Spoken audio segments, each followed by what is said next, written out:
जगन्नाथ मु संतोष कुमार मोर YouTube channel को स्वागत करछि। आजिर एपिसोड होछि 5 पांड्यान रो एपिसोड 5। बंधुगण आज आमे कथा हवा ओडिशार विश्वास और संस्कृति सहित केमिति पांड्यान खेलले ता विषय आमे डिस्कशन हवा ना। ओडिशा रे आम संस्कृति की ओडिशार मैक्सिमम 98% 95% लोक को पचार जगन्नाथ सबकि आमर 5% अन्य धर्मर कि कहीपरि किंतु 95% लोक कह जगन्नाथ आउ निज संस्कृति निज भगवान निज देवता बोले जेल निजर संपत्ति पत्र निजर किडनी भी बिकिदेवे आम ओडिया लोक बुझे यहाँ नो डाउट से जिनस माइनस पॉइंट जाणिकी पांड्यान से जिनस केमती खेलिला यहाँ देखा भूलनि। बंधुगण जेतबले आमर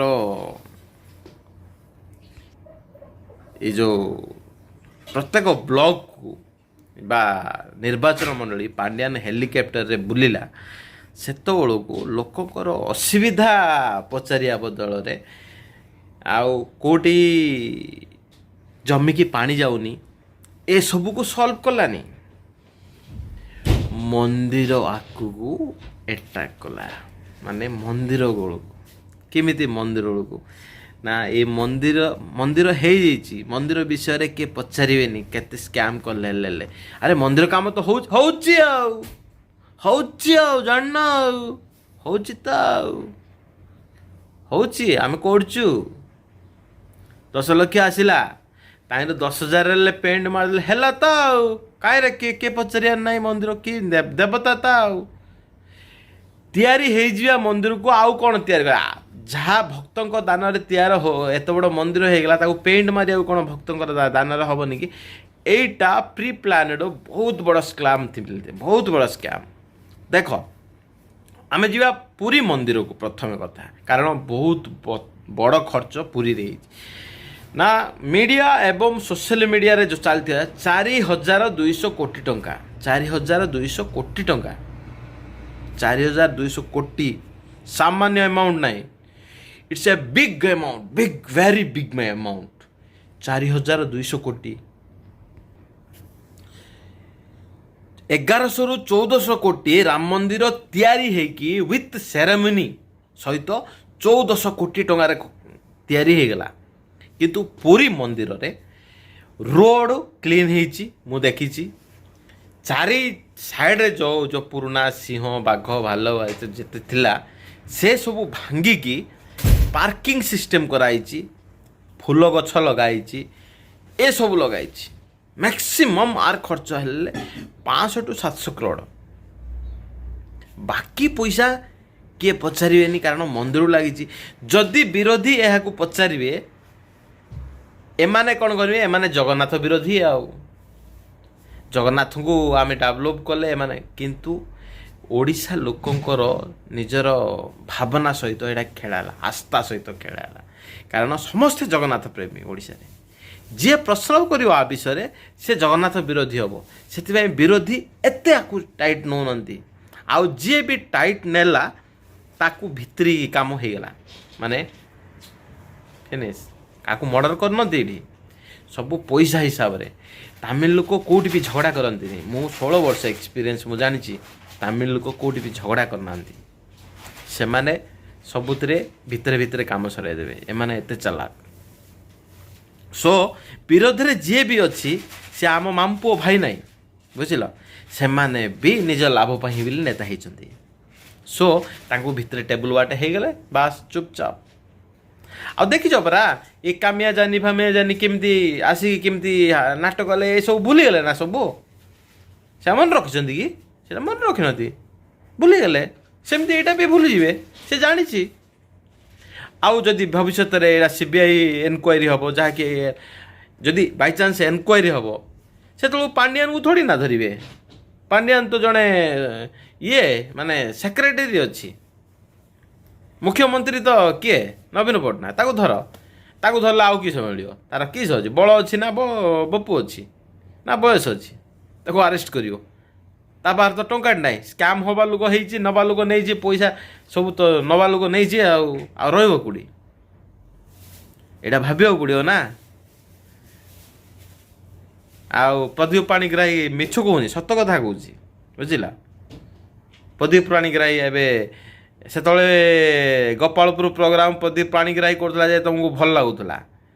ଏବେ ଯେଉଁ ଗୋପାଳପୁର ପ୍ରୋଗ୍ରାମ ହେଉଛି ସେ ଜିଦ୍ରେ ହେଉଛି, ସେଇଟା ବି ଲୋକଙ୍କର ପଇସାରେ, ଲୋକଙ୍କର ପଇସାରେ। ସେ ଯେଉଁ କଟକ ଭୁବନେଶ୍ୱରରେ ଯେଉଁ ଏବେ ଯାତ୍ରା ହେଲା ବାଲିଯାତ୍ରା, ସେଇଟା କ'ଣ ହେଲା? ଗୋଟେ ଗେଟ୍ 6 ଲକ୍ଷ 7 ଲକ୍ଷ କିଏ ବିଶ୍ୱାସ କରୁଛି? ଏମିତି ପ୍ରକାର ସ୍କାମ୍ କରୁଛି। ମାନେ ମନ୍ଦିର ପରିକ୍ରମା ନାଁରେ ଏଇ ଯେଉଁ ପ୍ରକାର ନାଟକ କଲ, ଏଇ ସବୁ ପ୍ରକାର ଡ୍ରାମା କଲ, ଗାଁ ଗାଁ ବୁଲିକି ଯେଉଁ ଚାଉଳ ବିକିଲ, ସେଇ ଚାଉଳ ବୋଲେ ଡ୍ରାମା। ନିଜେ ଗଜପତି ବି ଖୁସି ନାହାନ୍ତି, ପୁରୀ ଗଜପତି ବି ଖୁସି ନାହାନ୍ତି ଏ ବିଷୟରେ।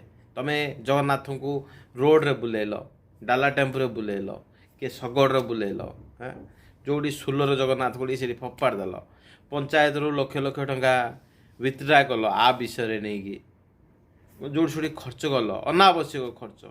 ଏସବୁ ନେତାମାନଙ୍କୁ ବଞ୍ଚାଇବା ପାଇଁ ଆଉ କିଛି ଅଛି କି?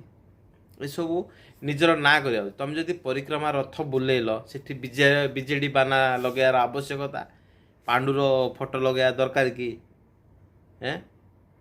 ତମେ ଏତେ ଭକ୍ତି ଦେଖ, ସଂସ୍କୃତି ନଷ୍ଟ କଲ। ଏସବୁ ଓଡ଼ିଶାବାସୀ ସ୍ପେଶାଲି ମହିଳାମାନଙ୍କୁ ଟିକେ ସାଧାରଣ ଜ୍ଞାନ ରହିବା ଦରକାର। ସେମାନେ କ'ଣ କରୁଛନ୍ତି? କାହାକୁ ତମେ ସପୋର୍ଟ କରୁଛ? କାହାକୁ? ନିଜର ସଂସ୍କୃତି ନଷ୍ଟ। କଳା ପାହାଡ଼ଠୁ ବଡ଼ ବିପଦ ଏଇଟା। ଏଇଟା ମାନେ ସ୍ଲୋ ପଏଜନ୍, କେମିତି ମାରିବ ତମେ ଜାଣିପାରିବନି। ବହୁତ ଲୋକ ମାନେ ଏ ବିଷୟରେ ବହୁ ଭାବିବାକୁ କଷ୍ଟ ଲାଗୁଛି। ନେତାମାନଙ୍କୁ କେମିତି କେଉଁ ଟାଇପ୍ ଟ୍ରାପ୍ କରାଗଲା, ଲୋକମାନଙ୍କୁ କେଉଁ ଟାଇପ୍ କରାଗଲା, ସେ ଟ୍ରାପ୍ ହୁଅନି। ତମେ ବର୍ତ୍ତମାନ 2024ରେ ଅଛ। ଜାପାନ ଆମଠୁ ପଛରେ ସ୍ୱାଧୀନ ହେଲା, ସେ କଣ୍ଟ୍ରି ଦେଖ। ଆମେରିକାର ମାଡ଼ ପରେ ବି କେମିତି ଡେଭଲପ୍ ହେଲା ଗଭର୍ଣ୍ଣମେଣ୍ଟ। ଠିକ୍ ଗଭର୍ଣ୍ଣମେଣ୍ଟ ମାଛ ଖାଲି ଚାଉଳ ପେନ୍ସନରେ ରୁହନି, ରାସନ ଚାଉଳରେ ରୁହନି, କିଛି ବଡ଼ ଭାବ। ଏଇ ଯେଉଁ ପାଣ୍ଡିଆନ ଆସିଛି, ପାଣ୍ଡିଆନ ତମ ପାଇଁ ସେବା କରିବାକୁ ଆସିନି ତାମିଲନାଡୁରୁ।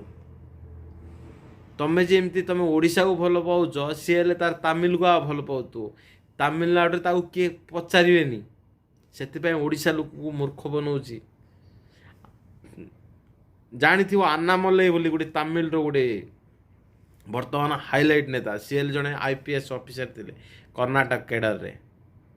କାହିଁ ସେ କର୍ଣ୍ଣାଟକରେ ରାଜନୀତି କଲେନି, ସିଧା ଯାଇକି ତାମିଲନାଡୁ କ'ଣ ପାଇଁ? କି ତାଙ୍କର ଦେଶ ପାଇଁ, ତାର ଦେଶ ପ୍ରତି ସେତେ ସ୍ନେହ ଅଛି, ତାର ରାଜ୍ୟ ପ୍ରତି ସ୍ନେହ ଅଛି। ଇଏ ଓଡ଼ିଶାରେ ମୁଖ୍ୟମନ୍ତ୍ରୀ ହେଇଛି ବୋଲୁଛି। ଇଣ୍ଡଷ୍ଟ୍ରିଆଲିଷ୍ଟ, ଗୋଟେ ସାଧାରଣ ସାମାନ୍ୟ ଗୋଟେ ପବ୍ଲିକ ସର୍ଭେଣ୍ଟ।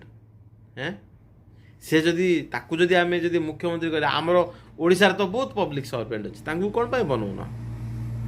ଓଡ଼ିଶାରେ ବହୁତ ମାନେ ନବୀନ ପଟ୍ଟନାୟକର ଗଡ଼ଫାଦର ଅଛନ୍ତି, ଯିଏ ରାଜନୀତି ଶିଖେଇଛି ତାକୁ ସାଇଡ୍ କରିଦେଲେ। ଦାମ ରାଉତ ବିଜୁ ପଟ୍ଟନାୟକ ଟାଇମରୁ ରାଜନୀତି କରିକି ଆସିଥିଲେ। ଏଇଟା କ'ଣ ବିଶ୍ୱାସର କେଉଁଠି ଇଏ ରହିଲା? ତାକୁ ଧକ୍କା ଦେଇକି କାଢ଼ିଦେଲେ। So Pandian most dangerous in Odisha. ସେଥିପାଇଁ ଓଡ଼ିଶାର ସମସ୍ତ ଲୋକଙ୍କୁ ମୋର ହୃଦୟରୁ ଅନୁରୋଧ, ଏହି ଲୋକଟାକୁ ବି କେୟାରଫୁଲ୍। ୟାକୁ ସପୋର୍ଟ କରୁଥିବା ଲୋକକୁ ଗୋଟେ ଭୋଟ ଦିଅନି ପ୍ଲିଜ୍। ହୃଦୟରୁ ମୁଁ ଆଇ ବେଗ୍ ୟୁ। ନହେଲେ ଆସନ୍ତା କିଛି ବର୍ଷରେ ଇଏ ଛାରଖାର କରିଦେବ, ଓଡ଼ିଶାକୁ ଛାରଖାର କରିଦେବ। ଧନ୍ୟବାଦ।